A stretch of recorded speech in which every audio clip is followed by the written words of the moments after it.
Peace, family. Y'all know who it is. It's Dr. Bakari K. Lumumba, the progenitor of LumumbaSpeaks.com, back once again, a Black empowerment initiative where we believe we can gain a competitive advantage by always betting on Black.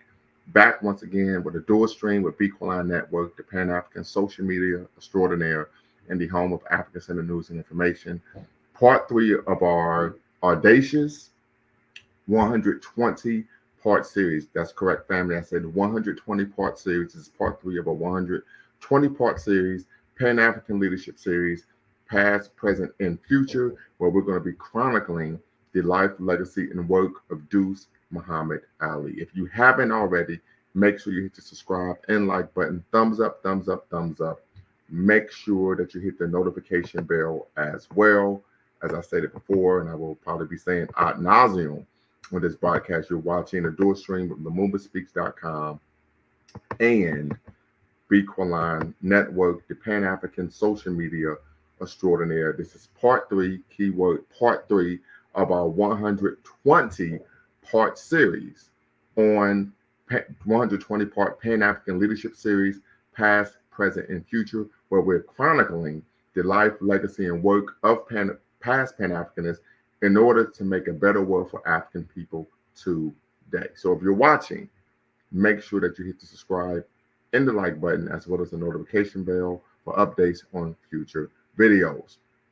So before we get started, family, we want to make sure that we go over some of the ground rules here at Lumumba Speaks and Bequaline Network. As you all know, diversity of thought is welcome, irrespective if you're on the left, you're on the right, or you're right down the middle. No racial epithets of any kind, no epithets of any kind. This, of course, is a space of Black empowerment. We believe in the three ends of Black power, which are self-respect, self-defense, and, of course, self-determination. So we require that everyone here in this space respects who we are as African people. Facts over feelings. So we want to make sure that if we have a disagreement, this is an intellectual conversation, one that we seek to help foment action and activity in our community to make our lives better. We want to make sure that you attack the argument and not the person. And then, of course, no fundamentally false statements. As I've always stated, you could believe that LeBron James is the greatest player of all time, that he is the GOAT. But if you were to make the claim that he's the GOAT because Michael Jordan only won 3 championships, that is a fundamentally false statement. I will interject. This is of the utmost importance because this is my platform, of course, my channel, and the information that's disseminated on my channel, of course, is a representation of course, the host. So we want to make sure that we're squared away there. So, and then last but not least, family, here at Bequaline Network in Lumumba Speaks, our mission is either to exonerate or vilify, but to challenge conventional wisdom and re-examine what has previously been accepted as fact. So peace, family. Once again, part three of our 120-part Pan-African Leadership Series, past, present, and future. We're here to honor the leaders of the past in order to make a better world for African people in the future. We're talking Sankofa. Today, we will review the life, legacy, and work of Duse Mohamed Ali and the importance of the power of the press and, of course, international commerce. So for many of you who may be unaware who Duse Mohamed Ali was, he was an itinerant, well-traveled actor in the first half of his life and spent the second half writing and working against what he called the rising tide of aggression, segregation, and oppression, which threatens to engulf us all. He talked about this was a combination of European companies, large European companies, and African seeking to consume African raw materials and commodities, threatened to undermine the very fabric of African agriculture and native endeavor. He was thus the first modern Pan-Africanist to understand the absolute necessity of the economic approach to the liberation of Africa and Africans. Ali, by his own account, was the son of an Egyptian army officer and his Sudanese wife. His father and brother were unfortunately deleted in 1882 during the bombardment of Alexandria by the British. Bereft of financial support, Ali apparently worked his way around the world, visiting India, North, South, and Central America, and the Caribbean, and began writing for the liberal weekly, The New Age, in 1909. In London, from a recent trip to Egypt, Theodore Roosevelt, in a public speech in which he received considerable applause, urged on Britain the necessity of using violence and injustice in dealing with the uncivilized and fanatical Egyptians who attempted to self-govern. Ali wrote a book refuting Roosevelt's claims titled In the Land of Pharaohs, published in 1911, and it was published in both London and New York City.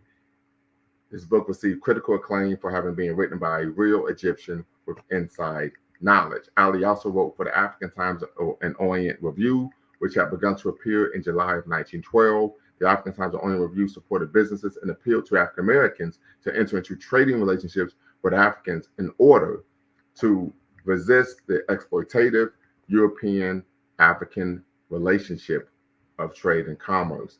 Ali also urged for a native bank to break up the European banking monopoly, strangling native enterprise such as the Intercolonial Corporation. Ali also mentored a young Marcus Garvey during his time with the African Times and Orient Review and served as the UNIA's foreign secretary. Ali also lectured at Tuskegee University and worked in local politics in Lagos, Nigeria, until he transitioned to the realm of the ancestors at the age of 78 in 1945. So family, what we want to discuss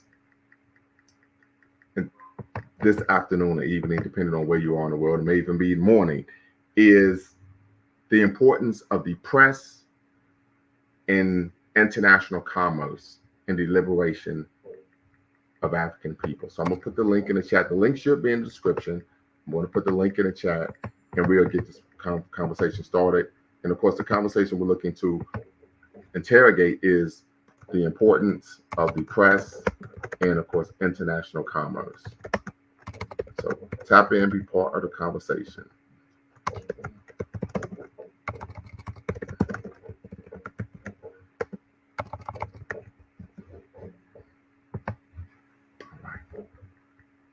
So absolutely, yes. The link is in the chat. The link is in the description. Of course, we're going to have a conversation regarding the importance of the press. We're talking about the newspaper industry. We're talking about the media, and then of course, international commerce. I think what's one of the things that's curious, of course, when I shared a brief biography of Duse Mohamed Ali, is that his focus on the economic liberation of African people was something that, of course, we found Marcus Garvey making a primary cause of concern of the University of Negro Improvement Association and African Communities League. So I definitely think that that's something to consider when we talk about the work that we're doing as Pan-Africanists to address the material conditions of our people, but also do as much as we can in the way that we can to the world better for African people. So definitely want to consider, of course, the press and international commerce in terms of the work that we do. Mr. Sandman, what's the word? Hey, what's the word? Happy Pan-African Wednesday. Appreciate it, brother. Appreciate it. Yeah. And I was reading up on a little bit on Duse Muhammad Ali. It looks like he was the mentor of Marcus Garvey. Yes, sir. Yeah, that's interesting. His brilliance. Also, read that one of the newspapers that he started in Nigeria was not only a Pan-African newspaper, but it was also a Pan-Asian editorial as well. So you're talking about the African Times and Orient Review? Yes.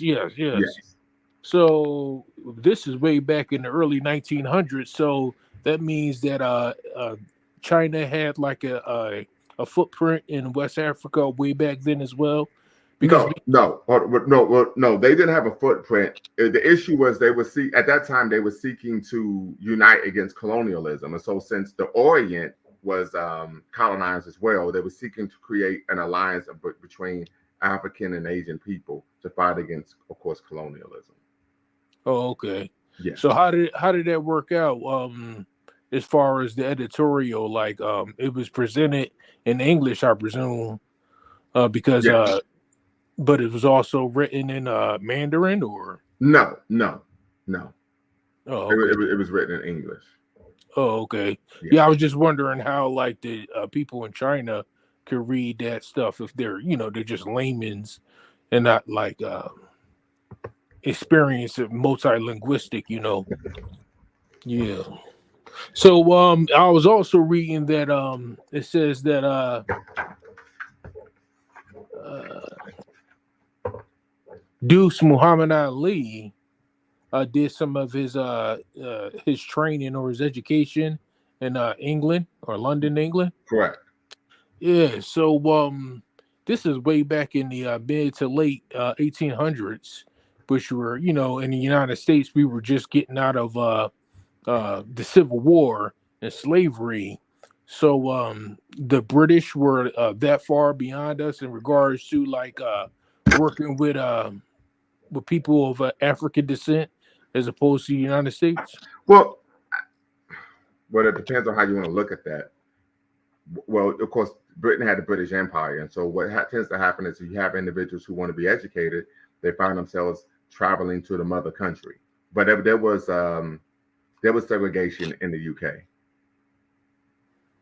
Okay, but they still allowed Africans to come into their country to get educated as well if they wanted to. Well, yeah, I mean, but typically it was a colonial education to reinforce, of course, the empire and white supremacy. Oh, okay. So, and another question that I had, it says also that his father passed away in a war when he was 16 years old. Correct. And apparently that war was with the British. Correct. So that's just an interesting combination. So his father or his tribe in or his ethnic group in Egypt were at war with colonizers, but then he also travels to the British to get educated. That's an interesting dynamic. I wonder how it went that way. Maybe because his father obviously was Islamic or Muslim. He had multiple wives, and he didn't. Well, no, that had nothing to do with. Like I said, during the colonial system, if you wanted to be educated and we say properly educated, what one would perceive to be properly educated, you typically had to go to the mother country to receive a proper education. That's just the way the colonial system was set up to reinforce the power and hegemony of the colonial state. Okay, that's cool. So was his father of Arab descent or of African? The presumption is yes, that his father was of Arab descent, and of course his mother was a Black Sudanese woman. Oh, Sudanese. Oh, okay, yes. That's interesting. Yeah, so it says that Marcus Garvey, he got all of his mentorship from I wouldn't say all. I think that they're being a bit generous, but he was mentored by Ali, but he didn't receive all of his mentorship and training from Ali. Yeah, that's fascinating. Yeah, he's prior to you introducing this to the podcast, I had never heard of him before, and he's an interesting character. I want to do some more research on him and the legacy that he had for African Americans or Africans, the whole African diaspora. Yes. Yeah, definitely. So, was there any what African American heroes, so to speak, do we have from the United States in the late 1800s? So we have several. You could think of John E. Bruce. You could think of Anna Julia Cooper, Du Bois, Martin Delany, Bishop Henry Manil Turner, Chief Alfred Sam. And these are just off the head, right? I mean, there's plenty more. I just can't think of them, but those are just some I could think. But we're going to cover them. Like as I said before, this Pan-African Leadership Series, this is part 3 of a 120-part series. So, Yevis, I need you to cam up and queue before I can bring you into the live. I need to make sure you're not trolling. So, if you could cam up and queue. Okay, got you. All right. Or you can turn your camera off. Then I'll bring you in. Yeah, but there are numerous. So. Yeah, it's just that, they painted, the apartheid and the slavery as such a barbaric practice for so long that it's interesting how, like, shortly after, all Africans were emancipated, in the West, that somehow that there was just gradual infiltration of Africans, working with Europeans in the education systems. Well, I think so. I'm gonna get to your comment, Brother Kevin. I think one, what do you mean by working with Europeans?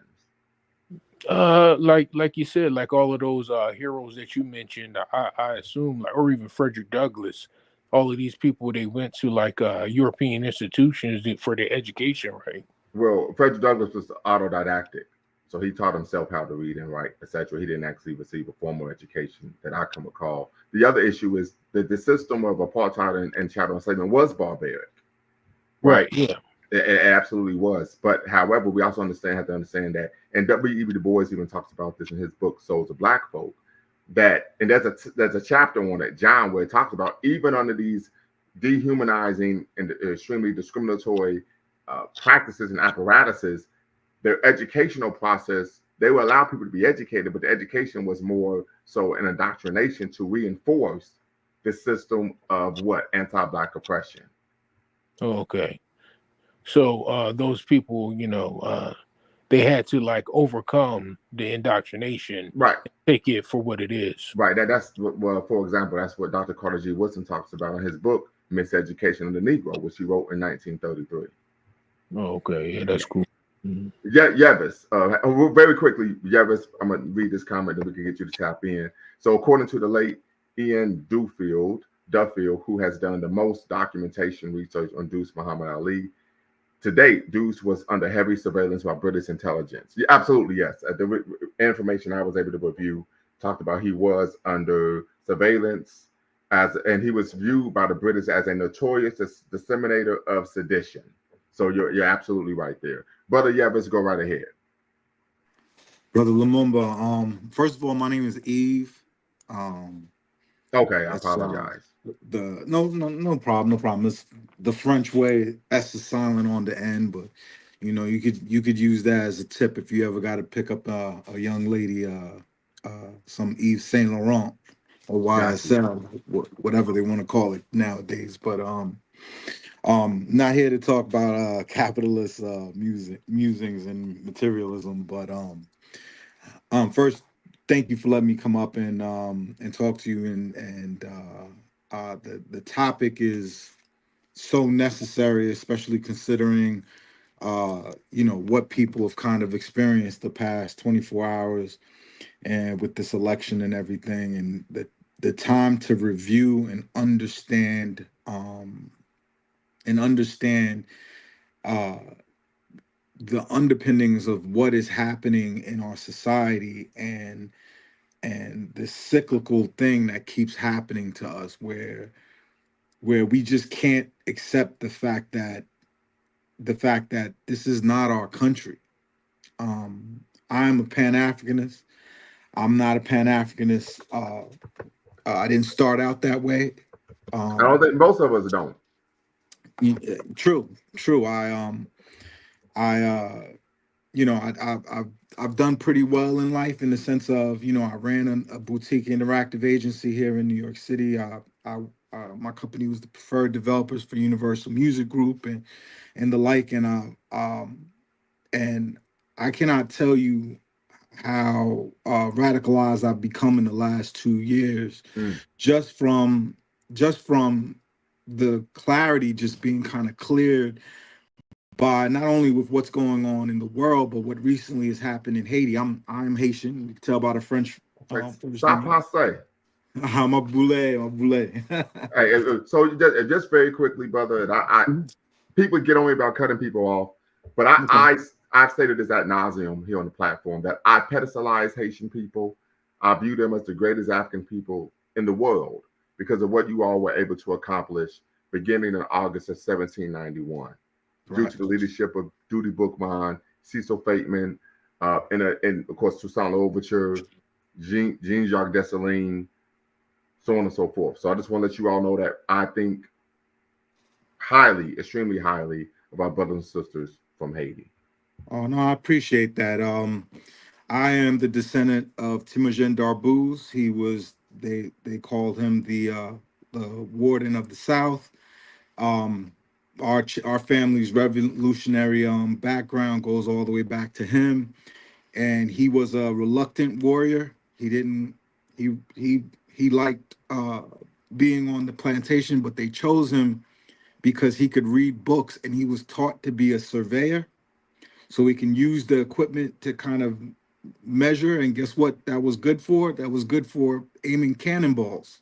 Mm. So when the French tried to sneak in around the South, because that wasn't typically the way that they went to Haiti. The reason why Port-au-Prince is the main port is because they usually landed there versus or in Cap Haitien. Right. But where we live in South, they call it Port Salut or Port Salute, and that was because in the morning times, my ancestor used to carve into the cannonballs that they commandeered from the French messages to the ship captains or messages to Napoleon's brother.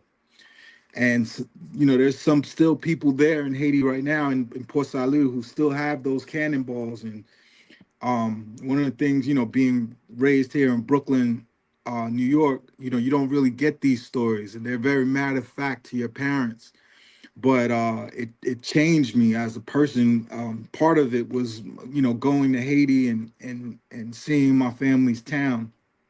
And I think we're, just to get back to the subject that we're talking about, I think that we're coming to a point in time that that an awakening has to happen. The Marxists say that it's usually something that triggers a bloody revolution when they go too far. But I feel like they keep us just comfortable enough for us not to rebel or resist. But Yes, sir. when I lived through my third, well, technically my fourth, but my third, let's call it the third, because Aristide had two, and then the assassination of Jovenel Right. You're talking Moïse. about the coup. Yeah, coup. Yeah. Yeah, so I've lived through two coups and an assassination, and every time the coups, no one wanted to admit who was doing it at the time, but now it's just You break it up a little bit, gave brother. Aristide a coup d'état twice. Oh, I'm sorry. Can you hear me now? Hear you much better. Can you hear me now? Yes, sir. Okay, sorry. And so because of those coups, and they plunged the island into chaos. And I recently, bought or finished a home, rather. I've been building on the land for a while, and I can't even go back. They've imperialism, when you see it as raw as you do in Haiti, like you don't see imperialism here in America. They perform a whole different form of brainwashing on our people here. Right. But in Haiti, the imperialism is right out front with the UN soldiers and Absolutely. what these people have gone through, just because we had the nerve to stand up to the white man and fight him and Right. say coupe The tete audacity. boule Well, kai, yeah, which and several white men and several nations. We're talking about the French. We're talking about the British. We're talking about the Spanish and the French again. In succession. the Americans as well. The Americans actually got here right after I believe it was 1794. They got here right after the British, and they were sent home. Mm. And then when Woodrow Wilson came, my grandmother was separated from her mother because they destroyed the roads and they blocked the roads.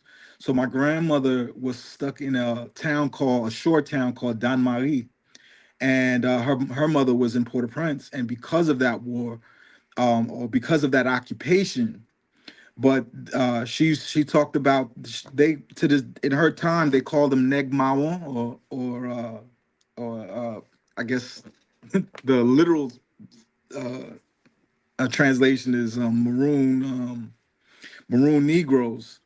Yes.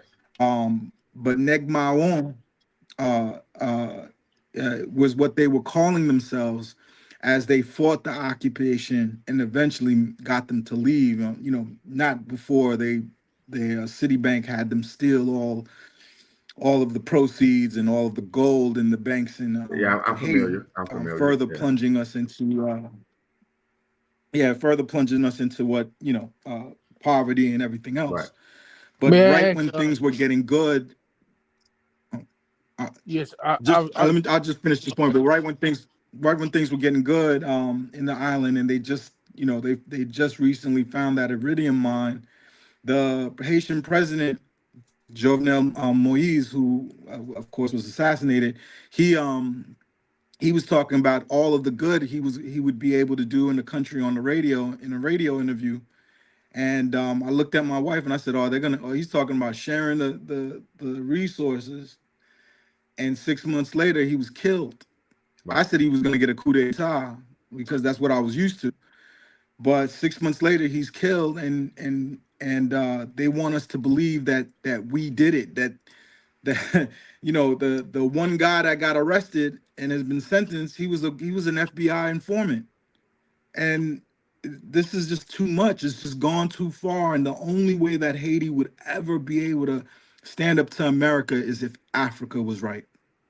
And I refound my Pan-African roots because of it. I'm not a spiritual Pan-Africanist.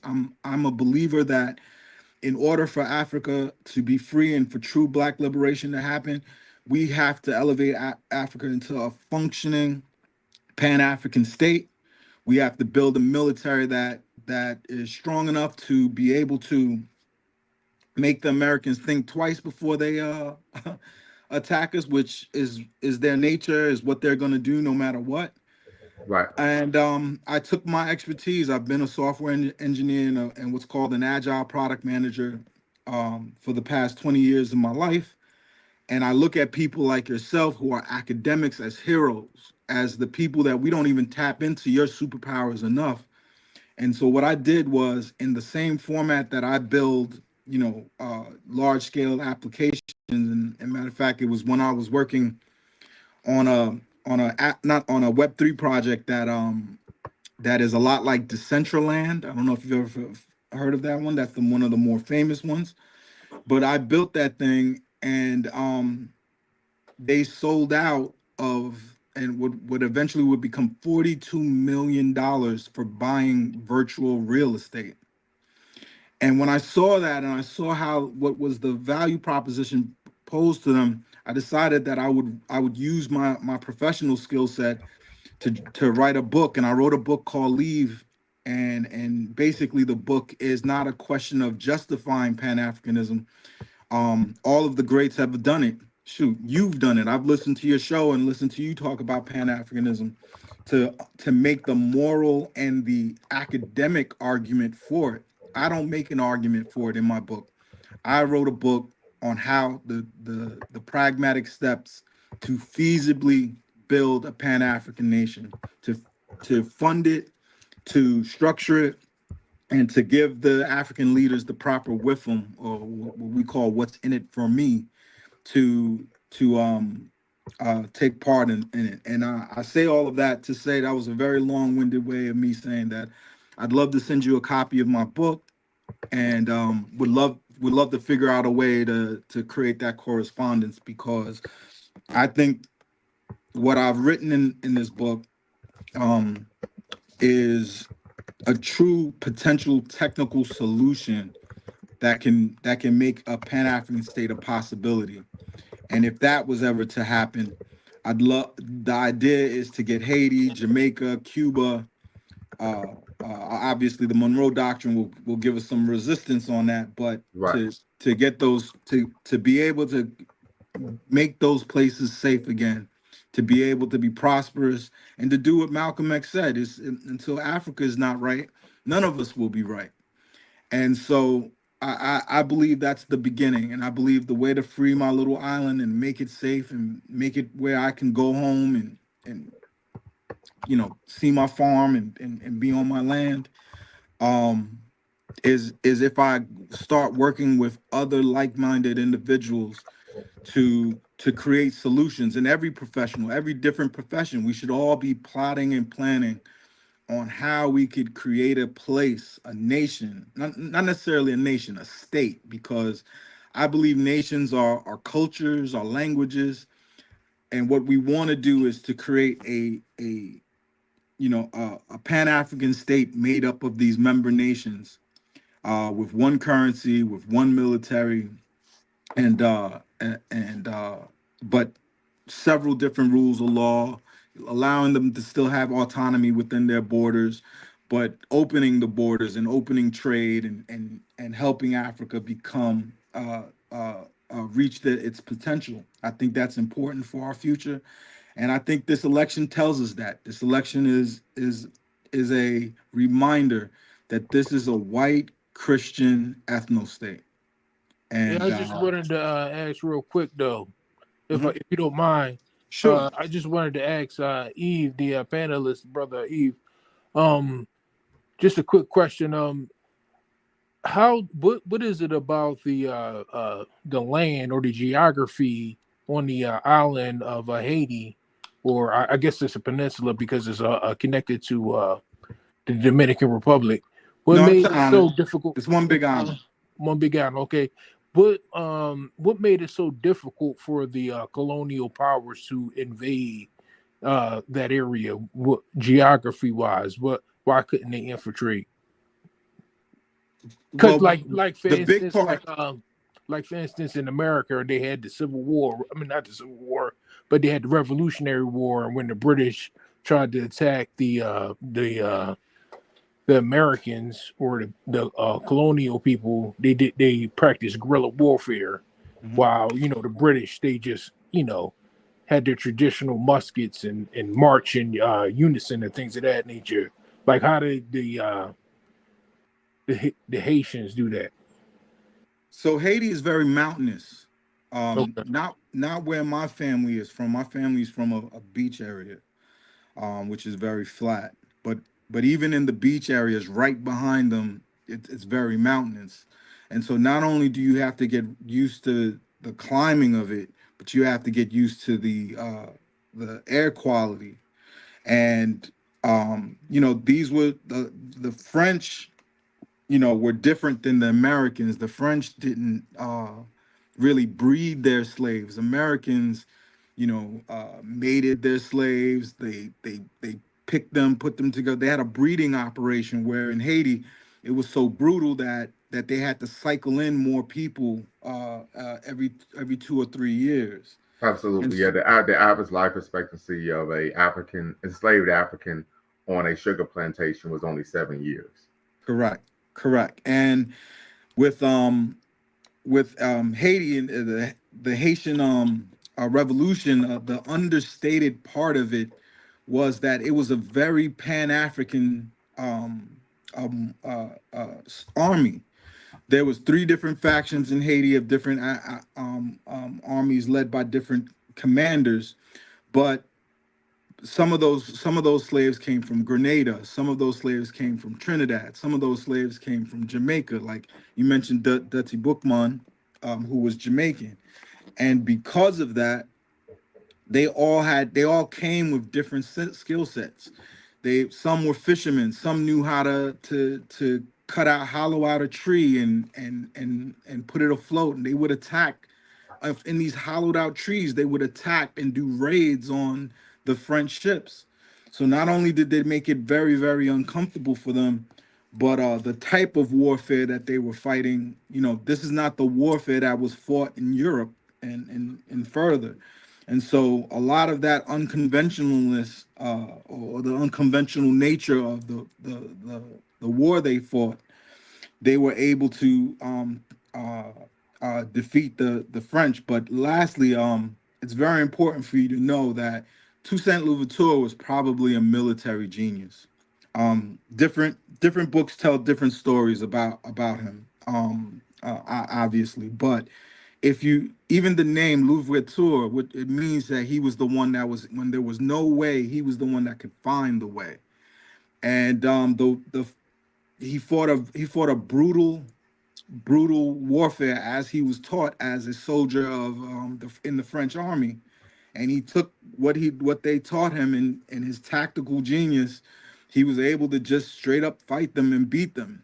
And lastly, the violence.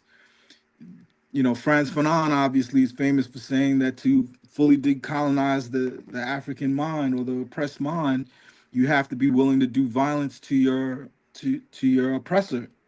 And if you read the letters from Toussaint Louverture to Dessalines, the instructions he would give them is to kill everybody and leave nobody, like even the water, the drinking water, pollute the drinking water with their blood and make it a horror where they live.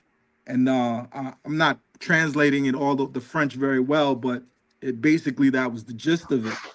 And so they led a bloody revolution, and was able to force these people off the island. But much in the same way that when France leaves Africa, they pour cement into the sewer system. They destroy all the machinery that they can't take with them.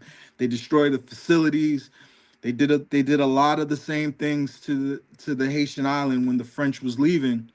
But they were, but you know, under the single-minded rule of Dessalines. At this point, we're going past 1804 now. He was able to bring those back, but those are the things that stunted our growth and made the island, suffer through those years. But yeah, the Yeah, military genius of Toussaint Louverture, the landscape, and the fact that you had a military that was, mostly Haitian, of course, because they were indigenous to that island. They were there, but it was a very, when you look at the leaders, when you look at who was involved, it was a very Pan-African in nature, because we literally joined up, and then the idea was to go around everywhere. But you know we know how that ended up with the Louisiana Purchase and everything else, which made it difficult for Haiti to go and help free everybody or everywhere. But that was the message they sent. You could even read in newspapers, African American newspapers, the letters they sent the newspapers. They printed it. They tried to save everybody, but this colonialism thing with the West, man, yeah. motherfucker. As a Army veteran, I would say that the biggest advantage that the Haitians had over the colonial powers was their higher ground, being that it's very mountainous. Hmm. And if you have weapons trained down on the enemy, they can never like get a good shot on you. You know what I'm saying? Or be able to like triangulate exactly where you are. So that mountainous region is a like kind of like a death trap for foot soldiers, trying to fight, an enemy. And even, the United States and Russia had a lot of problems with Al Qaeda and the Taliban in Afghanistan, because Afghanistan is full of mountains as well, Hmm. and insurgents would hide in the mountains out there. So yeah, that looks like that was the biggest thing. And then another issue would be like I suppose y'all were after you would like win a battle, you would scavenge the colonial powers weapons, like the muskets and their cannons and things of that nature. So let So me tell. Well, That's a okay. Sorry. real quick, family. And I appreciate the conversation. We've done a number of shows on Haiti, the history of Haiti, and the revolution. But today's show, respectfully, is on Duse Muhammad Ali, and we want to review his legacy, his life, and of course his work, and extract from what he did to make a better life for African people here in the future. Yeah. No, I'm sorry about that. I just wanted to give the brother one last piece of information that is told and taught to Haitian children, is that they didn't have guns, and most of the time didn't take guns, but because of their connection to their spirituality, they used to do something to the stones. So when they threw rocks, they exploded. And I would have never believed it until I read the account of a French soldier that said somehow they're throwing rocks that explode. So I don't know if that's their connection to their Africanness or this spirituality, but that is a common story told, that we weaponized rocks in some kind of way, which I always enjoy to tell. But I'm sorry. Let's get back on track. No problem. So I would argue that part of the legacy of Deuce Muhammad Ali's work is the power of the press, right? Many argue that his mentorship of Marcus Garvey led to Marcus Garvey creating what many would argue was the greatest black newspaper reporters ever known, the Negro World, but also pushing for economic independence. Many scholars argue that Deuce Muhammad Ali was the first modern Pan Africanist who understood the importance of economic independence or economic approach to the liberation of African people. What are your thoughts on that? Can I go first? Please go right ahead. I First of all, it's very on point. I read about some of his exploits. A Sudanese brother actually put me on to that. But those are the key components, and I don't think we talked about this character enough. And I was so happy to see the thumbnail and everything because it he gives you another dimension to revolution and the concept of Pan-Africanism. I don't know how Sudan got so far away from from this type of thinking and what it's going to take to get them back there, but obviously you're talking about someone who's a legend and for what he's been able to accomplish. Um, I don't know where you want to go with this, but in terms of who the amount of people that he's been able to inspire, but when you read in Nkrumah Deep, he talks about he talks about him. I used to mistake him for an Egyptian because Nkrumah called him an Egyptian, but he's Sudanese. And that's pretty much all I got. Gotcha. Could And you so, ask and that? I would argue one of the things, particularly we talk about the power of the press, there are numerous platforms for individuals to disseminate views that are, of course, beneficial and empowering for our people. We have, of course, social media. There's of course, the writing platform Medium, which I write on.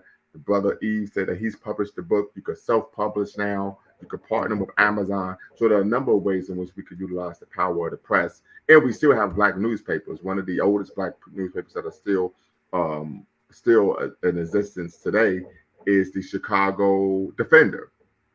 Right. Right. So the power of the press is one, but economically, that is where I think the major fight needs to be waged. We know that in part, what many would argue, the preeminent reason why Muammar Gaddafi was removed, right, assassinated and moved from power in Libya was due to the economic reforms he was seeking to make on the continent to actually destroy that dependent relationship between African nations, African people, and the former colonial powers. Yeah, and he inspired like the other day I got in a ridiculous argument with someone who was saying that Marcus Garvey was nowhere near as effective as Elijah Muhammad. Well, Elijah Muhammad got his ideas for newspapers and the final call from him and a lot of people coming out of Facts. that UNIA movement. And Marcus Garvey got a lot of that from Ali. So you must So have spoke to someone who was a member of the nation. well, not member of nation, but I grew up being a 5% in the 5% nation. Okay, So gotcha. And you're in NYC. Okay, gotcha. yeah. No, it's ingrained in me. I don't probably live that way of life exactly anymore, but I get all of the stories and the background and information. But yeah, no, Marcus Garvey talks about him all the time and the understanding of the importance of media in revolution. Education and media are, they have they cross each other in a way. They're part of they're two different mediums, but both are the same because some people get educated from their media. And what you're doing right now, brother, like doing these YouTube videos is just a modern day version of what Ali was doing, because that was the key thing to get the message out to reach African minds, most importantly, to be able to be audacious enough to believe that you can build a Pan-African nation. And so yeah, no, without him, do we have Marcus Garvey in the format that we know it? I would argue no. Brother Could Sandman. you, could you ask that question one more time, please? Well, so the focus is on the power of the press and economic independence. And so the argument is, or the question is, should these be things or issues that we should be seeking to address today to make the world better for African people? Oh yeah, absolutely. We have seen it all throughout human history how important the press has been to galvanizing people and even contemporarily and most recently, you can see like a presidential candidate like a Donald Trump who utilized the social media to galvanize a whole bunch of a huge voter base and become the most powerful man in the world, or a leader. I mean, the president of the a world leader of the United States. So I just look back on the history of Africa and indigenously, our biggest issue was our lack of being able to communicate with other ethnic groups or tribes, you might want to call them, because Ethnic groups are clans. Ethnic groups are clan. We don't use the T word here. okay, ethnic groups or clans, because we had different dialects. So if we had that ability to be able to communicate with a unified language, via whether it be in text form, like the press, or just to be able to communicate, that would have like saved us a lot of issues when it came to getting colonized. Also, I recall, like in our indigenous cultures, what the way that we communicated with other clans or indigenous groups is we used the drum. Because the sound of the drum can travel several miles, and you can communicate via that way. So we had ways to communicate through sound. Just unfortunately, we didn't have the ability to communicate in other fashions that the press utilizes to galvanize people. So yeah, I would say that, you know what I mean. Even the city that I come from is known for Benjamin Franklin, and Benjamin Franklin was known for being an editor of a paper, and he practically his endeavors helped start the United States of America. So yes, the press is huge, and I think that Africans or people with the African diaspora should work on like making social media platforms so that we can galvanize more Africans, similar to the way that Elon Musk and Donald Trump has done with their platforms. You know what? That's a good point, brother. That is a good point. Good point. It's also important to just recognize how media plays a role in how we choose, right? General Electric created a television show with Ronald Reagan that espoused all this propaganda and warned us of the evils of communism and preached capitalism to us, right? And then General Electric, what is it? 75 years later, General Electric owns NBC, creates the show Your Apprentice, and makes Donald Trump a household name. He's pretty famous before, but not like seeing him every week and becoming this caricature of white supremacy and a business mind, and if you don't do it the way I do it, you're fired type of shit. Like, excuse me for cursing. He showed like the results is he became president. But if you look at it, from 50,000 feet and look at it in its totality, it's no different than how a B actor in Ronald Reagan could eventually become governor of California and eventually a president of the United States, and all from a little television show. After being a B a B actor, the monkey was more famous than him, and then he was the head of a union. He like General Electric literally took him, sat him down, and made him the face of capitalism, the face of anti uh, uh, socialism, and the way they were able to beam that directly into the minds of the population was with media, was with television, and the exact same process, funded by the exact same war profiteer, General Electric, uh, gave birth to Donald Trump. So it just goes to show that Ali was right about media being the catalyst for movements, and I think that's an important lesson to learn from it, because we now, as Pan Africans, we need to get this message out, uh, a new message, a message that inspires the audacity in our people to think that we can start something new, that we can create a great nation.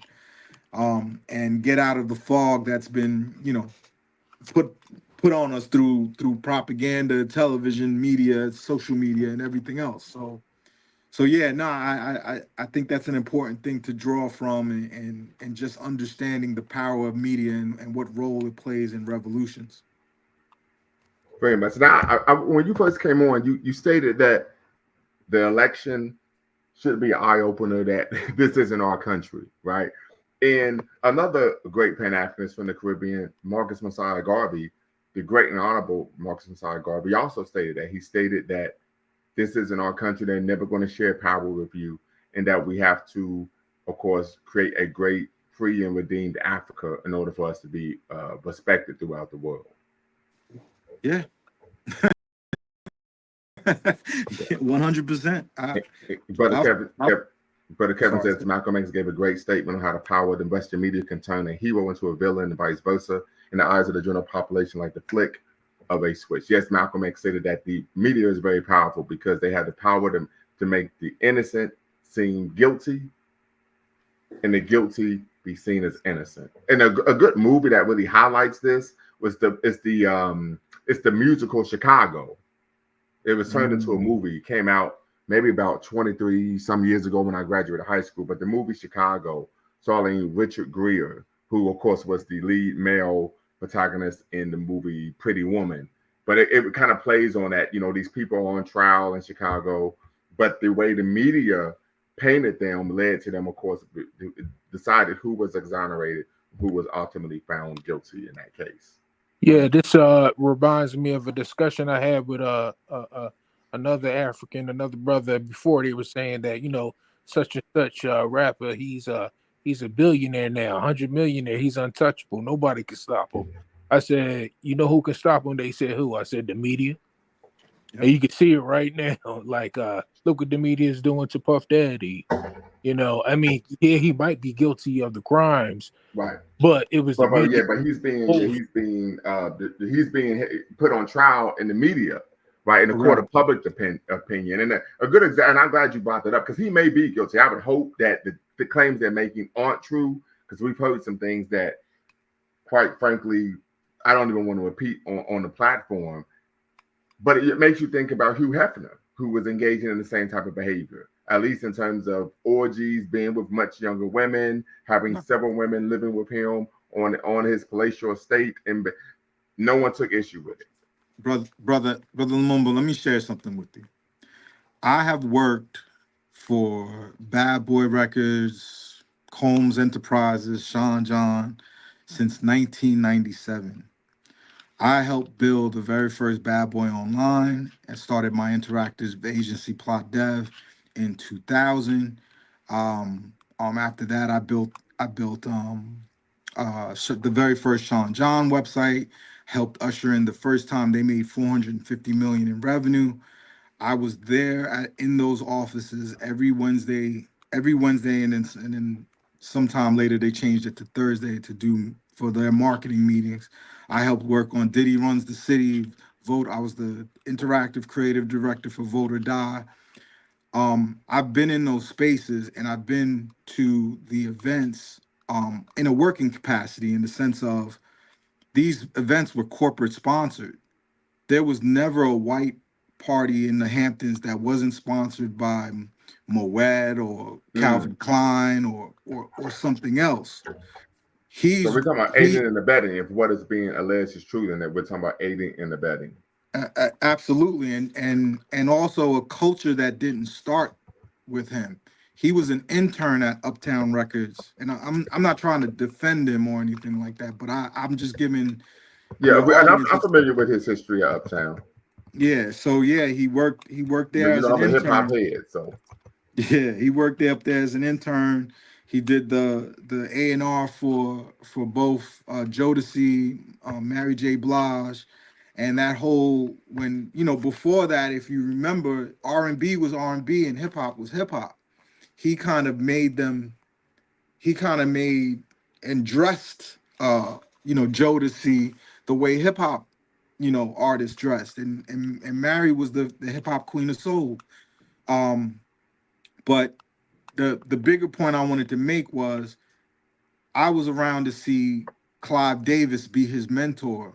And Clive Davis, when he openly talks about his sexual debauchery, it's celebrated in the media. How brave he is.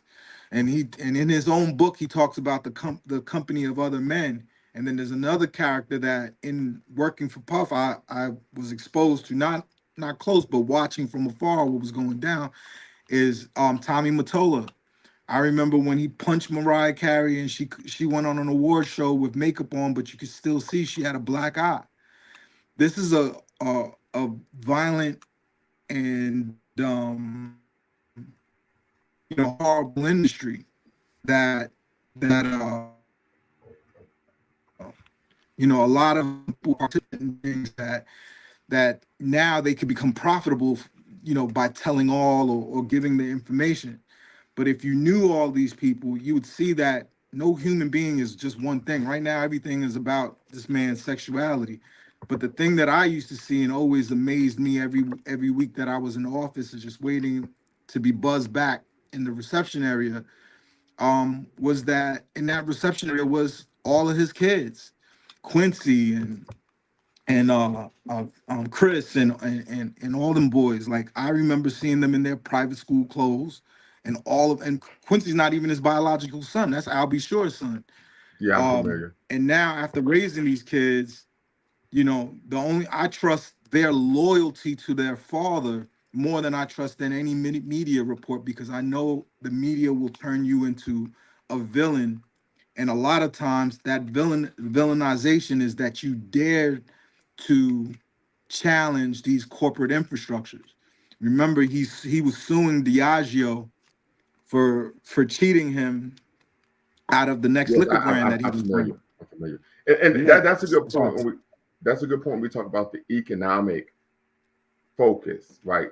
Duse Muhammad Ali being one of the first Pan-Africans, particularly in the modern era, to focus on economic independence. When we talk about, even in the contemporary moment, we talk about why Jean Aristide, I hope I'm saying his name correctly.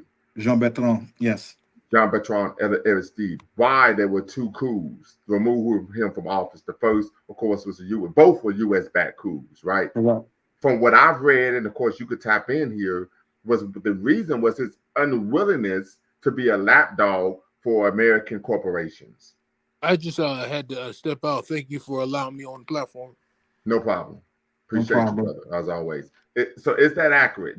That was part of the issue that the Western nations had, was his unwillingness to be a lapdog for Western multinational corporations. 100%. Okay. The first coup was about the gold that they found in Haiti, and Bush the father basically gave him the coup d'état. He was, Aristide was talking socialist, so they took him out. Then the second time they took him out, I was older then, and I knew everything that was happening. It was about Venezuela. Venezuela was about to give Haiti a bunch of cheap oil, cheap gas, and which would have like helped us immensely. Like gas was double the price in Haiti than it was anywhere in America. And so Chavez, this was a life-saving thing to be able to, like when the oil price of oil was booming, and Venezuela was doing great before the sanctions. Aristide trying to partner with them, and the Bushes was like, nope, we're not having it. And the next thing you know, he was put on a plane with no number on the tail and disappeared to Africa. Right. I think Like, he was in the Central African Republic, then he ultimately ended up in South Africa. Yeah. right. And each time it was about money. It was about extractionism in the sense of, they either wanted, things that was coming out of Haiti, or things that was, oil that was coming from South America. Mm-hmm. And because of that, they would prefer to, as an example. So Bush the father coup d'état Aristide the first time.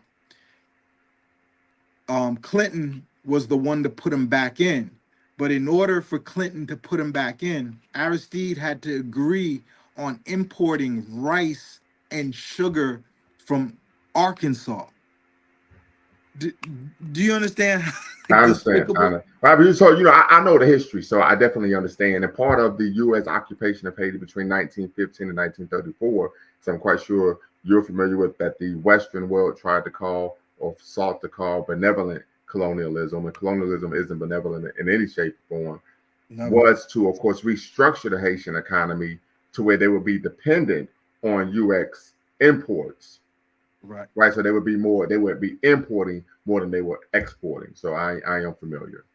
Yep. And so when I was a kid, you get on you land and at the Port-au-Prince airport, and when we would be driving to my grandmother's house, you would just see nothing but fields of sugarcane as far as the eye could see. And they call this area La Plaine, or the plains. And you could see just sugarcane, sugarcane, sugarcane. And then you would drive through the rice paddies, and all of it is gone. It's a dust bowl now. Mm, Is dirt, and it's just now in the north and towards the western, excuse me, towards the eastern border with Dominican. You're starting to see new farms spring up, and they're starting to make their rice and sugar again. But I, a country that has such an agrarian uh, economy, for them to do that to them just shows how ruthless these people are. Because the way the media told the story uh, was that Bill Clinton was saving Haiti, and Bill Clinton said, I had my honeymoon in Haiti, and I have a special connection to Haiti. But in Haiti, we can see he's our Hitler. We mm, we hate him, and we hate Hillary, just because every time they step foot, or they do an action, it it sets the island back even further. Even the presidency of Michel Martelly, that was concocted by the Clintons as well, which is disastrous. And another thing that Africans need to learn is, when they're done using you, they usually charge you with the crime or kill you. Because hmm Michel Martelly was a good servant to those people. He screwed us, he screwed Haiti, but now he's wanted for drugs. Now hmm he's wanted for drug dealing. I He's too rich to be a drug dealer, but obviously, whenever they're done with you, they're done with you, and they want to put you in a position to never talk or explain what happened, or any kinds of loose lips.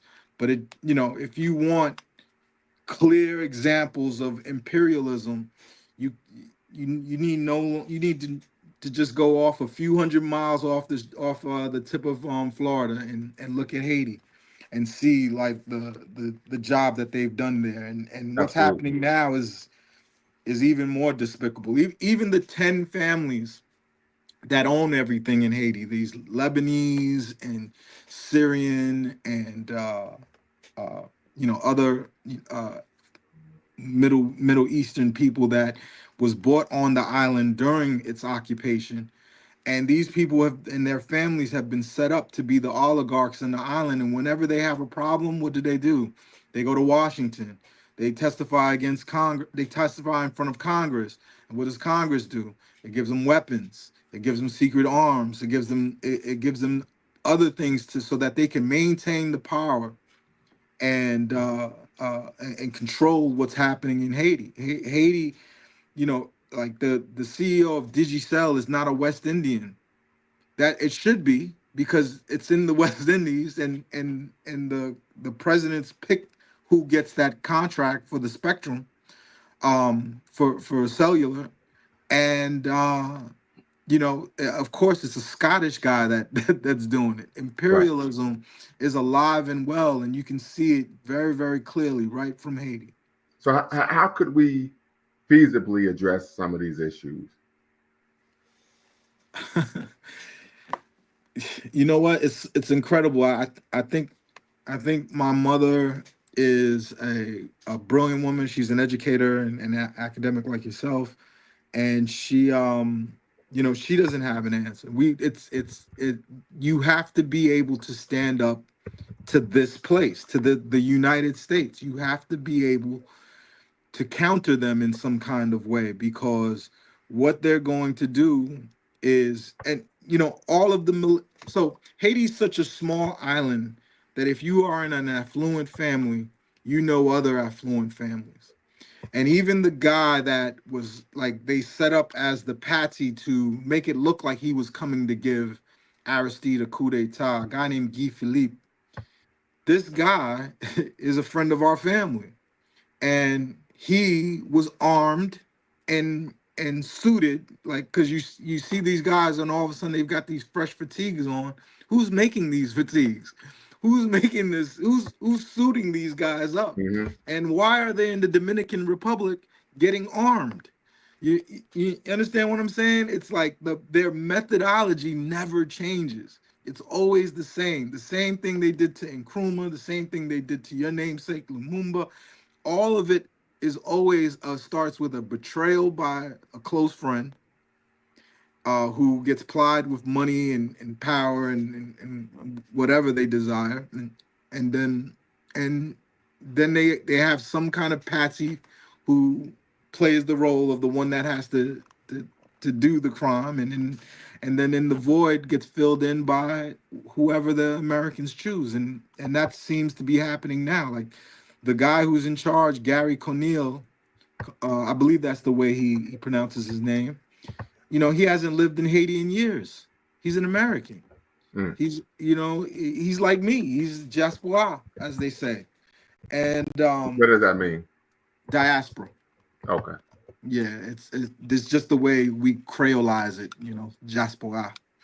But yeah, nah, that's it's so it and like, you know, just getting back to where we started with this, but it's the media. When the media tells the story, it's, and these Haitians, I don't know what they're gonna do, or how are they ever gonna get it together, or look at barbecue, he's eating people, and you know these. Right. If you knew Haitian culture, you would know Haitians clean their meat in vinegar and lemon, and sometimes they let that sit overnight to make sure it's clean, and these are very very clean and stush people, and for them to, you know, characterize us as cannibals and things of Well, that you know, nature is insane. it's an example of anti-black racism.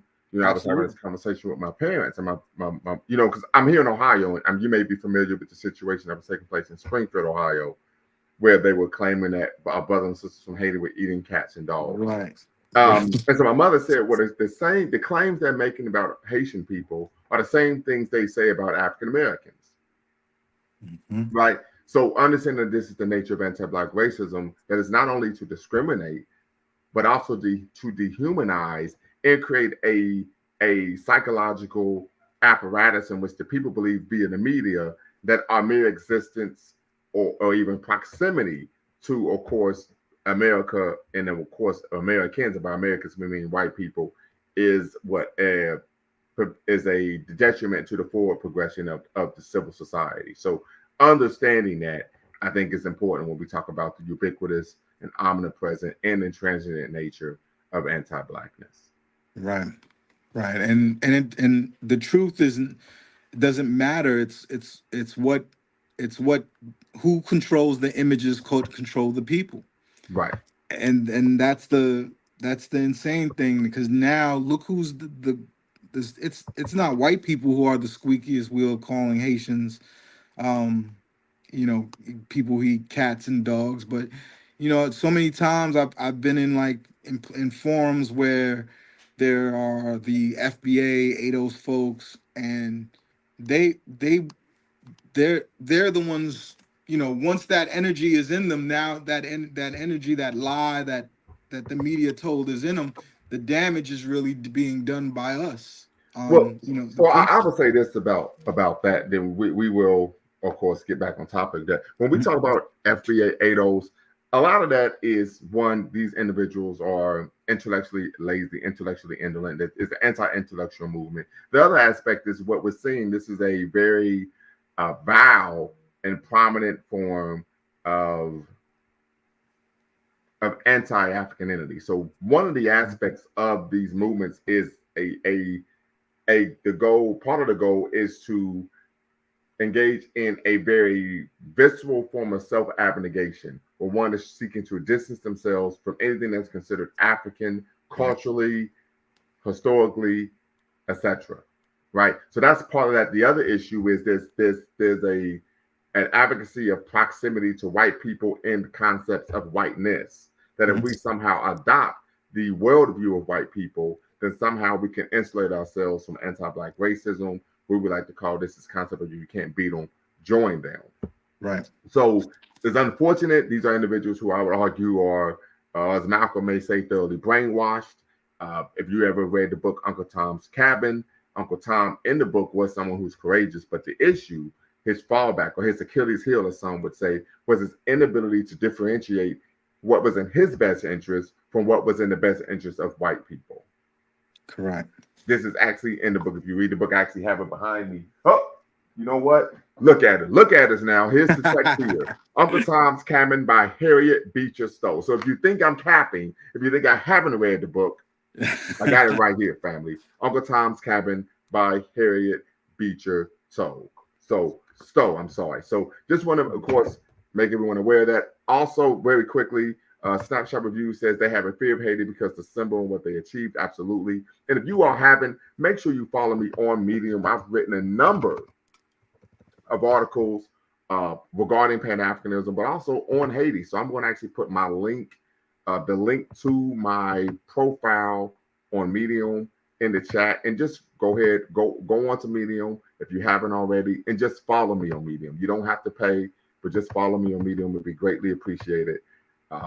But I'll just see here, Kevin, aka Mr. K, says, during Kenya's Mau Mau rebellion, the media newspapers sensationalized it and projected them as being cannibals and barbaric savages. Absolutely. So we see that once again, this concept of anti-blackness, that anything that we do, of course, is rooted in being, it seeks to dehumanize us. So something that we need to be cognizant of. And unfortunately, we see a lot of ignorant and uneducated brothers and sisters, and I use the term brothers and sisters lightly, right, seeking to parrot, of course, many of the claims that we find whites making about us. So something to consider, but we're going to start to wrap up, family. So just final thoughts, brother. What could we glean from the life, legacy, and work of Duse Mohamed Ali that we can use today to make the world better for African people at home and abroad?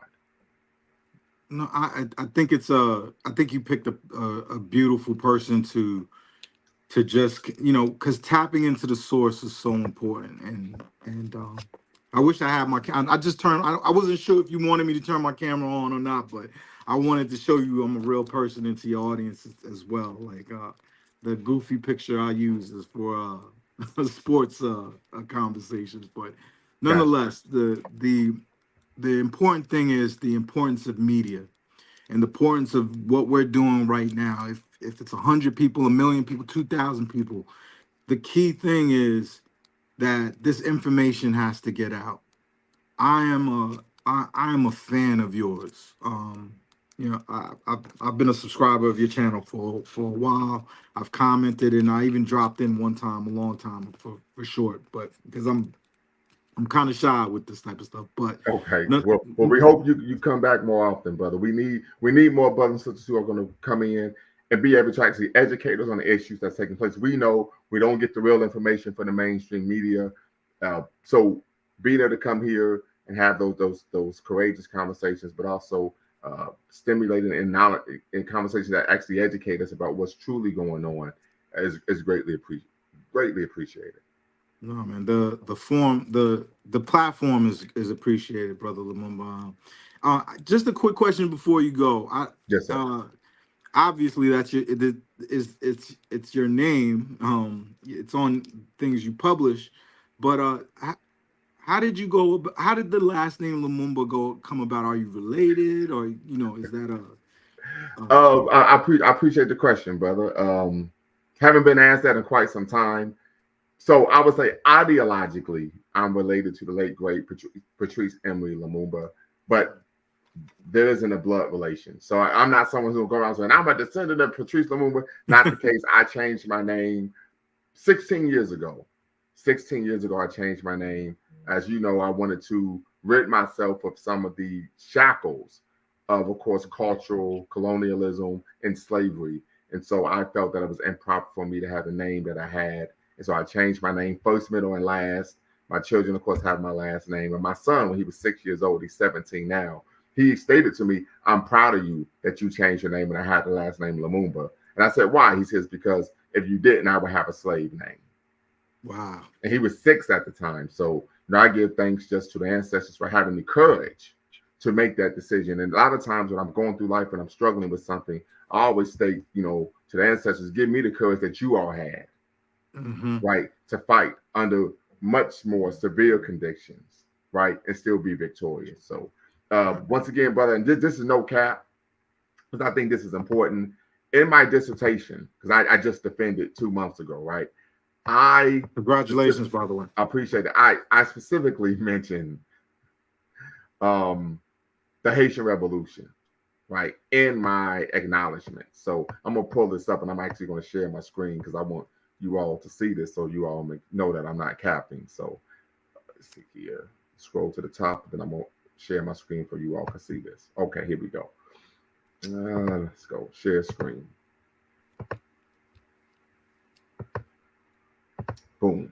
So as you can see here, this is my dissertation, page 7, acknowledgments. So of course we started with Fannie Lou Hamer, who taught us never forget where you come from and always praise the bridges that carried you over. And I state to Duty Bookman, Cecil Fateman, Toussaint Louverture, Victoria Montu, Jean-Jacques Dessalines, and Marie-Jean Lademanière, who bravely fought to free themselves and their Haitian compatriots from the dehumanizing vicissitudes of chattel enslavement and French colonial rule. I thank you for your valor, courage, adaptive vitality, ingenuity, and unwillingness to acquiesce your humanity and Africanity. Your victory and sacrifice, achieved at a terrible price in the face of overwhelming odds, became the animating spirit of African resistance in the Western world, i.e., Pan-Africanism. Wow. And so when I defended my dissertation, and I did defend my dissertation live here on the platform, so you could go back and watch if you go back in the videos. Before I even began my defense, I stated, I want to say this with all the conviction that my soul can muster, that the rancor in the media and by politicians against the Haitian people is not about what they eat, but it's about who they beat 220 years ago. That's right. And people was like, man, you actually said that shit to your committee when you're defending? I said, listen, Paul Robeson taught us best. He said, of all my goals in life, what is most important is to be African. I saw you do it. You guys were on Zoom. It was the episode where you guys were on Zoom, and you start. Listen, so product managers, like my role, what I call what my career role is I'm an a data-driven agile product manager, and my job is getting people like you, bringing them in the group and making plans, creating strategy based off of, analytics and historical context and stakeholder interviews and blah, blah, blah, blah. But in order for me to do what I do, I need people like you. And my wife who saw me or came down to my office and saw me watching you give your dissertation, she's like, really? This is not boring? And because you literally, it was an academic thing. It was a serious thing. It wasn't, and I sat there and I watched the whole thing, and I'm going to tell you, I'm proud of you, brother. I appreciate it, brother. I'm proud of you knowing you, and I'm proud of being able to have this conversation with you. Absolutely. Just very quick, I want to make you aware, I put my email in the private chat. Right. So you can reach out to me, and then we can get the ball rolling in terms of whatever you want to do, because I view the platform, and of course, Bequaline Network. We always do a dual stream. Of course, Bequaline is the Pan African social media extraordinaire and the home of African Center News and Information as a platform for us to come together and then engage in the work that needs to be done to make the world better for African people. So this is just a platform, but we believe in actually going out in the community and doing the work that truly matters. Right. We're doing the work that Ali did. You know, Yes. The media is important. We have these tools at our disposal. We just need to connect each other to using them to connect each other. And you will be hearing from me. Amazon asked me to shorten my book a little bit because I did get it to 700 pages. I know I'm tripping. Okay. Six by nine, Your by doctor. nine Hey, pages. listen, you getting your Dr. Amos Wilson on now. That's Dr. Amos Wilson territory. For real. Listen, so I'm trying to crunch it down. I am Well, self-publishing. hold on. How about this? And this is just, how about instead of crunching it down, you release like different volumes? Right. So part 1, part 2, part 3. That's the challenge. And I think of that because that's what Dr. Joanne Chukwu did when he came out with Countering the Conspiracy to Destroy Black Boys. It was part 1, 2, 3, 4, and I think even 5. The challenge for me is the book has 3 sections. The first section basically identifies who I am, my history, and the method and teaches the reader the methodology of agile product management. Like, how do software developers build these big, massive online communities? You know, and how do you plan for something like that? There's a process. So I explain that process. Then I explain my findings in the second section, and then I explain what the solution is. How do you fund and create a construct in order for this to function? And how do you? And the most important job is not the military, but how do you bring 260 million people out of poverty?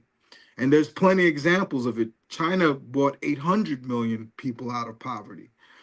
Africa has more tools to do that. So I say that to say the 3 parts are necessary. And I just think I went too far in establishing what is the history and the mindset that led me to the assumptions that I made, and then the following the conclusion, which explains exactly what the product is and how to do it. The book even has a Pan-African constitution in it that I want to put on, that I'm gonna, when I publish the book, I'm gonna publish it online. We're gonna have to do a show then. We got to do a show. We got to do a show when you publish. I have it in mind to do it. I just got to work up the nerve, Yeah, we're gonna have to do the show. We're gonna have a publishing watch party. This is what we do here at Lumumba Speaks and Bequaline Network. I would, you know what? I would love it. It's coming. I just got to figure out to get down the pages. They were like, they can't bind it, so I've got to get down to 600 pages. Like I said, I think maybe the best thing to do though is to, chop and screw it like Michael Watts, right? I'm gonna try. Part 1, 2, and 3. Yeah, no, I'm taking that advice. The complicated thing is that it's one flowing plan, and I'd have to figure out a way to, okay, here's the process, and then here's the plan. It's complicated. I won't even hold you, but I'm happy to have had this conversation, and I will keep in touch. You'll get an email from me today. Okay. I just want to. I've developed a list which includes all 54 African presidents, key Pan-African folks, and I'm adding to that list. So even if you could suggest people that I should put this book in their hands, that the idea is not to be profitable from it or to become rich from it or to become a famous author. I'm okay. The thing is, God has given me this skill set. He's given me this ability, and I want to put it to work to save our people. So that's where we at with it.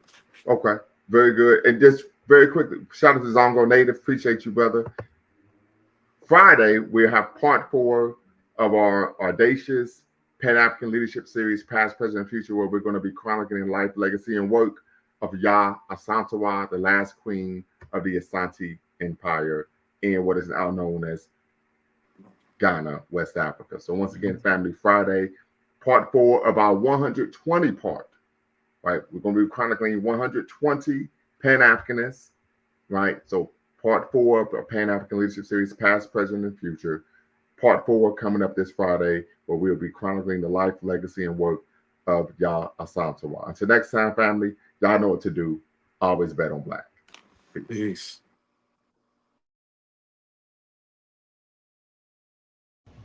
Before you go, make sure you hit the subscribe and like button. Thank you for supporting the channel. And remember, here at Lumumba Speaks, we always bet on Black. Peace.